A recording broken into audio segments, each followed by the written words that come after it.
Vocês estão acompanhando pelos principais jornais e portais de notícias as informações que um jornalista americano e 2 brasileiros divulgaram sobre a censura ao Twitter, as redes sociais aqui no Brasil?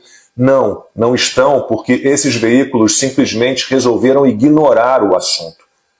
Assim é o jornalismo que desistiu de ser jornalismo. Ele escolhe as histórias que vai contar e aquelas que vai abandonar, seguindo interesses próprios, dos seus aliados, dos seus amigos. Depois conta as histórias que escolheu, da maneira que quiser, sem preocupação com os fatos, com a busca pela verdade. Então procurem se informar com jornalistas de verdade.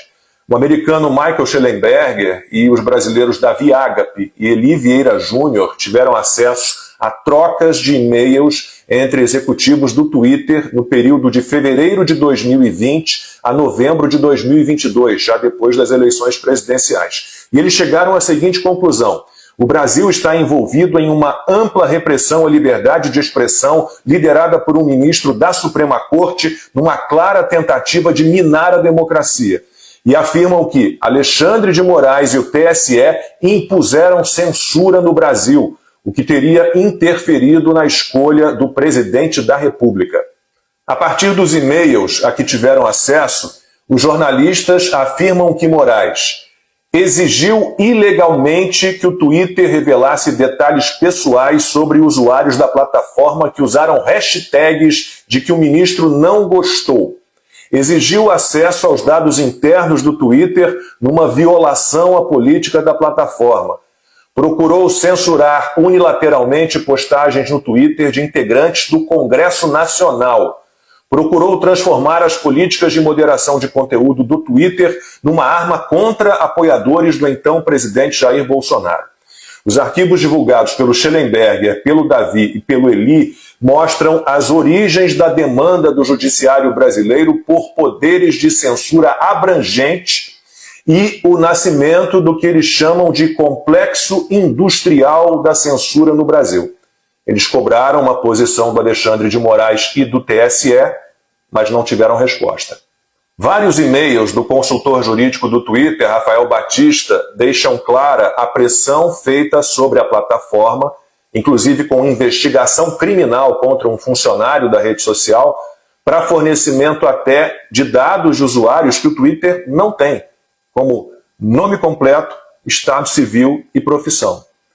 O consultor explica que não há obrigação afirmativa no país de coleta e, consequentemente, fornecimento de dados cadastrais. Foram pedidos também conteúdos de mensagens trocadas por usuários de forma privada e registros de login. O Rafael Batista escreveu aos colegas: estamos resistindo às solicitações porque elas não atendem aos requisitos legais do Marco Civil da Internet. Há um e-mail em que ele comemora a decisão de um juiz que rejeitou o pedido do Ministério Público de acesso a informações privadas na ausência de ordem judicial. Esse juiz também repreendeu o MP por forçar o cumprimento por meio de uma obrigação inexistente, sem clareza sobre o objetivo da investigação criminal e, o mais importante, reforçando que atos que procuram identificar informações privadas e protegidas constitucionalmente requerem revisão judicial prévia.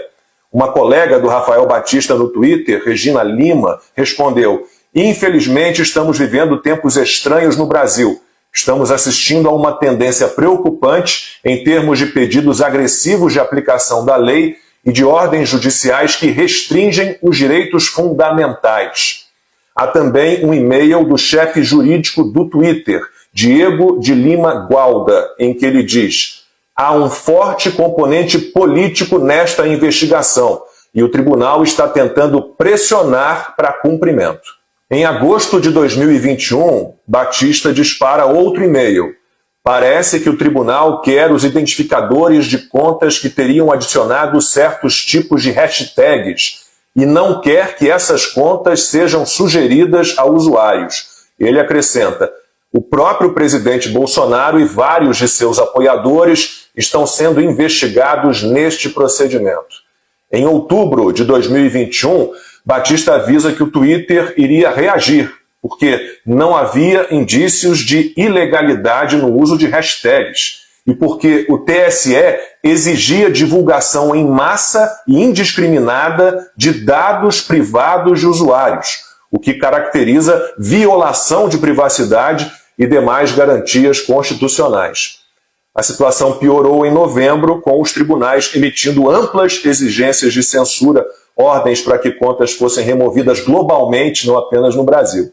Em março de 2022, o diretor jurídico do Twitter para a América Latina diz que se encontrou com Alexandre de Moraes e ficou surpreso ao ver agentes da Polícia Federal e técnicos do TSE trabalhando na investigação de hashtags. O tribunal seguiu pressionando o Twitter atrás de dados privados de usuários sob a justificativa de circunstâncias excepcionais e para prevenir possíveis atividades ilegais. Um dia depois de assumir a presidência do TSE, Alexandre de Moraes deu prazo de uma semana para que o Twitter fornecesse dados sobre estatísticas de tendência para as seguintes hashtags: voto impresso não e voto democrático auditável, e mandou que o Twitter entregasse informações de assinatura e endereço IP de todos que usaram a hashtag voto democrático auditável. Se a plataforma não cumprisse a ordem, pagaria multa diária de R$50 mil. Os 3 jornalistas responsáveis pela divulgação dessas informações ouviram o jurista brasileiro Hugo Freitas, que disse o seguinte: postar hashtags para promover mudanças legislativas é totalmente apropriado para uma democracia e não é crime previsto pela legislação brasileira. O Michael Schellenberger, o Davi Agape e o Eli Vieira Júnior também analisam o PL da censura, que eles dizem manteria as empresas de mídia social reféns de requisitos vagos de censura, já que o projeto não define o que são notícias falsas ou desinformação. E criticam o ativismo político do TSE e do STF, que fazem lobby abertamente para que a lei seja aprovada. E também a decisão da Corte Eleitoral de implementar o projeto unilateralmente, usurpando o papel do Congresso Nacional. Eles afirmam que a censura do TSE é um ataque ao processo eleitoral.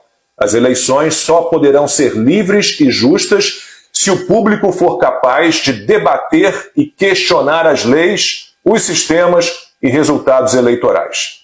Diante de tudo isso, é revoltante que a imprensa tradicional não esteja tratando desse assunto. Se já não temos mais liberdade, não é culpa apenas de ministros do Supremo, ainda que eles sejam a origem do problema.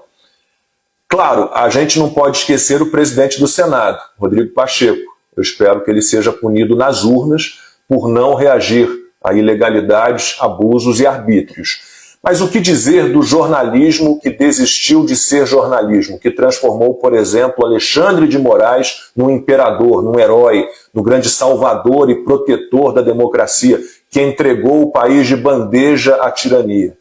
Como fomos abandonados por esses que já foram chamados de quarto poder, o primeiro passo para realmente restabelecer a democracia é abandonar os militantes das redações vendidas, é desprezar aqueles que se fingem de jornalistas e não passam de uma assessoria de imprensa de uma aliança nefasta para o Brasil.